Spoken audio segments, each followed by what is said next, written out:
The manufacturing industry built Cleveland up in the early part of the 20th century until those jobs left before the turn of the millennium.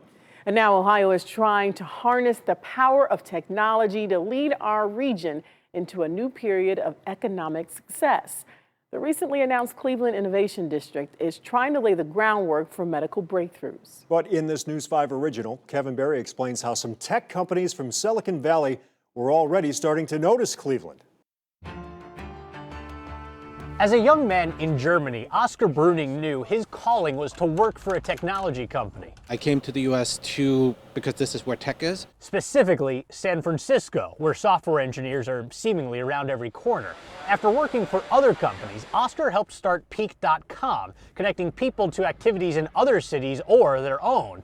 The pandemic kept him out of the office, allowing Oscar to move to Northeast Ohio. I think the quality of life is very different here, is much better. The cost of living is dramatically lower. Oscar says the people are nicer. And since the pandemic has made remote work more common, living near your coworkers isn't a requirement. The pandemic shuts off all the advantages really of any given location. So Brent Sanders used to live in Chicago and still never saw his partners at his software company. Worked on a ton of projects together, and we just never were seeing each other just from a safety perspective, and it wasn't necessary. So he moved to the West Side during the pandemic, closer to friends and family.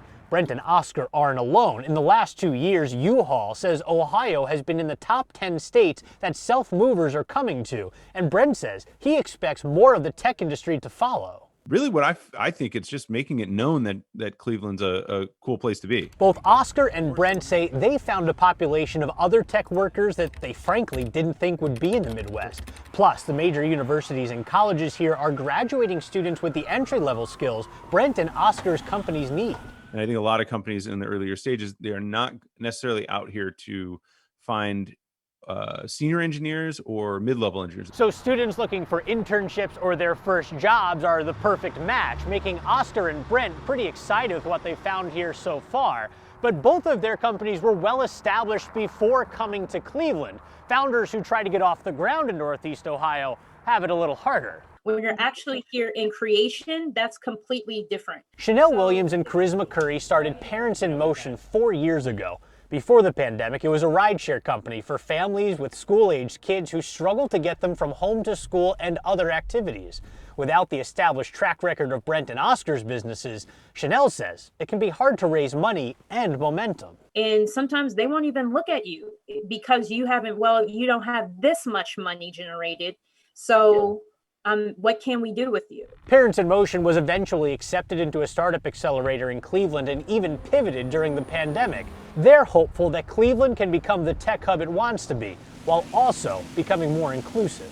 We're an evolving place. It just takes slower than, some of the bigger cities. Brent says he sees Cleveland like an Austin, which recently attracted established brands like Tesla, Oracle, and Dropbox. He says other cities have decades of a head start on Cleveland, where early startup success can fund later investments. So you have these generations I was saying before where people have had exits, they've had liquidity events, and then now you have all these angel investors, and then you have this hotbed. Even with big announcements like the innovation districts in the near future, that hotbed just doesn't exist in Cleveland.